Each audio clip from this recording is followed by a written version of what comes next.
amores e minhas amoras, bem-vindos ao Banqueiro Holístico. Meu nome é Adriana Costa. Sejam muito bem-vindos a mais uma aula na qual a gente explora mais os potenciais do Lenormand. A gente está focando nessas aulas na leitura dos naipes do tarô que estão no Lenormand.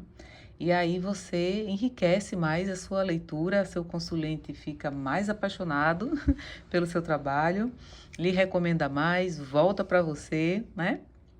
Então vamos lá. Nós vamos seguindo a sequência com a carta da cobra, que é a rainha de paus, o caixão, que é o 9 de ouros, e o buquê, que é o 9 de espadas. Então vamos lá. Vou pegar aqui os dois bonitos. Ó, rainha de paus, a cobra.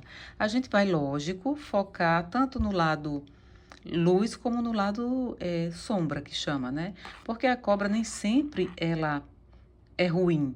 Se ela está muito bem cercada, se ela é a única carta, entre aspas, negativas, e tem a estrela, tem o sol, tem o peixe, tem um monte de coisa legal em redor dela, então, a gente já tem que fazer uma outra leitura. Por isso que é importante a gente associar com os atributos da Rainha de Paus que estão presentes no naipe, na carta, tá bom?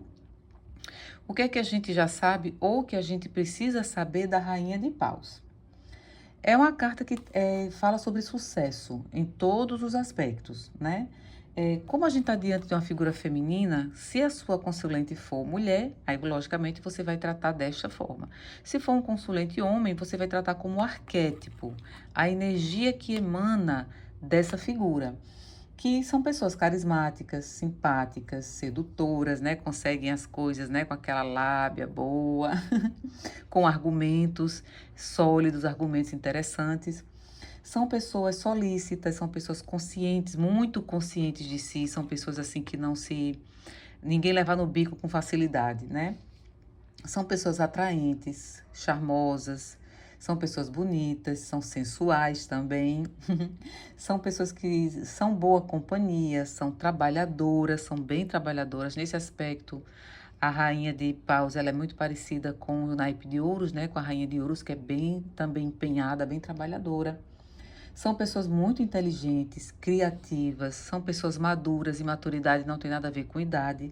São pessoas que têm consciência das coisas do mundo, né? São pessoas que lidam bem com a diversidade. É aquela pessoa que enxerga as coisas do jeito que elas são, e quando acontece algo fora do controle, fora do esperado, tudo bem, elas enfrentam super bem. São pessoas que são altruístas, né? Elas fazem questão de ajudar o outro. São pessoas que conseguem tudo o que querem. Quando essa carta está bem aspectada, é uma pessoa muito decidida, ela vai lá e consegue. É aquela coisa, não é mérito, é sorte, né? Então, a gente tem que... quando ela está bem aspectada, a gente puxa essa energia da rainha de paus. Quando a carta da cobra está mal aspectada, a gente vai puxar o aspecto sombra da rainha de paus, que fala de quê, gente? Fala em ter cuidado com insegurança, com inveja, com possessividade, com sufocamento, com orgulho, se a cobra estiver do lado do urso ou do lado da raposa, né? Vaidade, ciúme, desconfiança, necessidade de ser admirada ou adulada se ela estiver do lado da estrela, né? Então tudo vai depender da conjunção, mas você precisa saber por que esse naipe está aqui. Ela pode sair invertida se você fizer leitura invertida. Eu não faço leitura invertida, porque as cartas que saem em redor já me mostram se eu vou ler de forma negativa, de forma neutra, de forma positiva. Então, não preciso ler carta nenhuma, nem de baralho cigano e nem de tarô. Não sinto necessidade de ler invertida. Se na hora que eu organizo o meu deck, alguma carta sai invertida, na hora que eu distribuo, eu desinverto e faço a leitura normal, junto com a conjunção. Comigo não tem isso, não. Bora lá. Caixão. 9 de pentáculos ou 9 de ouros, né? Quem é esta figura? Quem é essa energia? Quem é esse arquétipo que a gente pode agregar à carta do caixão, das transformações necessárias, né? O caixão é aquela transformação que vem da gente para o mundo. A gente precisa, inevitavelmente, aceitar que algo precisa mudar, né? Até algumas perdas a gente precisa também aceitar, porque são para o nosso bem. Então, o que é que esse arquétipo está fazendo aqui? O 9 de ouros fala de conquistas, né? Você já está bem ali na beirinha de pegar o troféu, que é já o 10 de ouros, né? Que é a felicidade plena, é a plenitude em tudo. O 9 de ouros está quase lá, está com um pezinho lá, né? Fala sobre essas conquistas, as realizações, os bons resultados que a gente vem tendo. Fala sobre o bem-estar material, a felicidade com o que a gente faz, com o que a gente produz.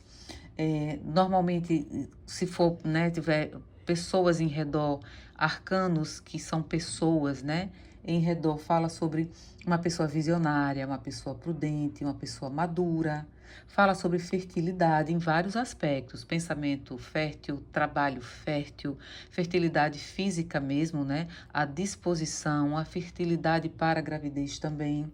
Fala sobre o refinamento, mas é no sentido de tudo que você faz bem feito. É isso. E o próprio refinamento em si, né? Porque depois que você começa a ter bastante conquistas, você entra em outro patamar de gostos, outro patamar de como você observa as coisas que você adquire. Também é um refinamento de olhar também, né? É um arquétipo, né? Uma energia de experiência. São pessoas que não perdem as oportunidades ou oportunidades que elas receberam, principalmente vindas de um 6 de ouros, né? Que a gente está recebendo a ajuda de alguém, então a gente não deixa passar as oportunidades, ou quando a gente recebeu ajuda, a gente soube agarrar as oportunidades. Fala sobre produtividade. Esse arquétipo é um arquétipo de uma pessoa prática. Fala sobre autoconfiança, autoestima. Estamos diante de um naipe de ouros, né? Que fala sobre racionalidade também, além do naipe de espadas, o naipe de ouros também fala sobre racionalidade, principalmente no âmbito da conquista. Você conquistou porque você focou, né? Você começou e terminou.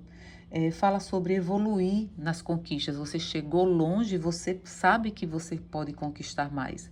Você sabe que você pode ter mais, mas não ter pelo ter, mas porque você se superou. É isso.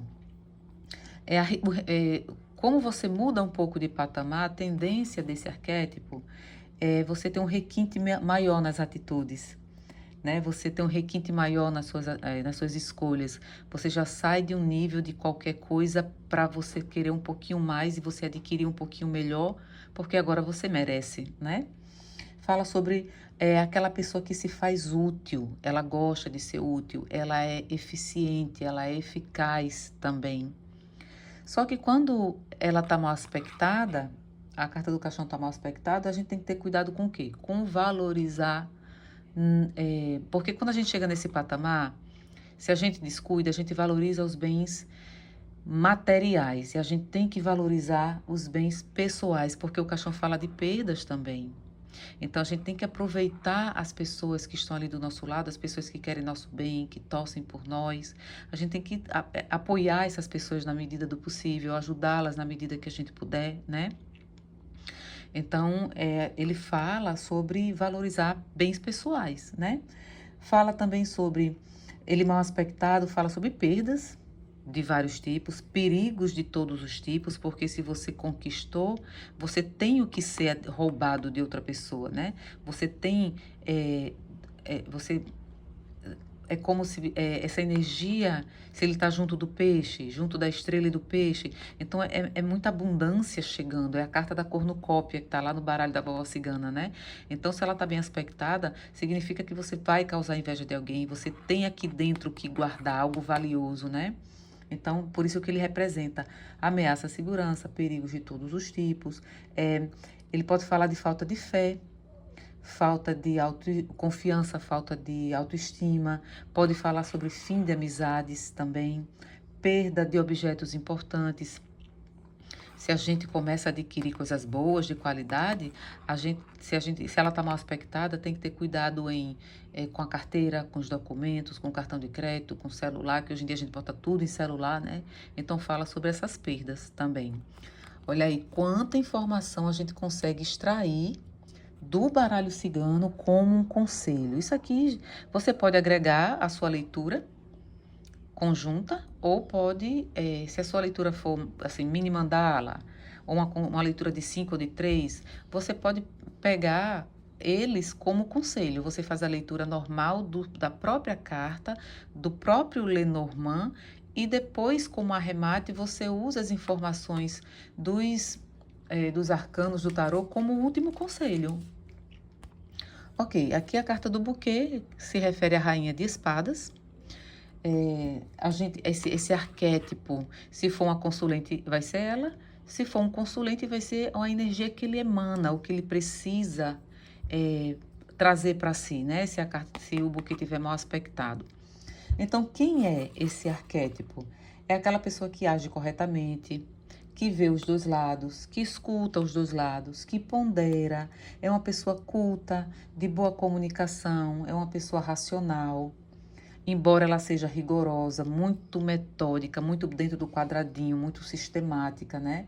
Mas é aquela pessoa altamente focada, aquela pessoa que tem sagacidade, tem perspicácia, é também prática, é uma pessoa muito objetiva, é uma pessoa que enxerga as situações nos níveis que as situações se apresentarem sem botar venda nos olhos, isso bem aspectado, né? Quando a carta do buquê está bem aspectada. Então, ela é aquela pessoa que diz, me diga a verdade, não importa se eu vou chorar, se eu vou sorrir, me fale a verdade, né? Ela não tem medo do enfrentamento.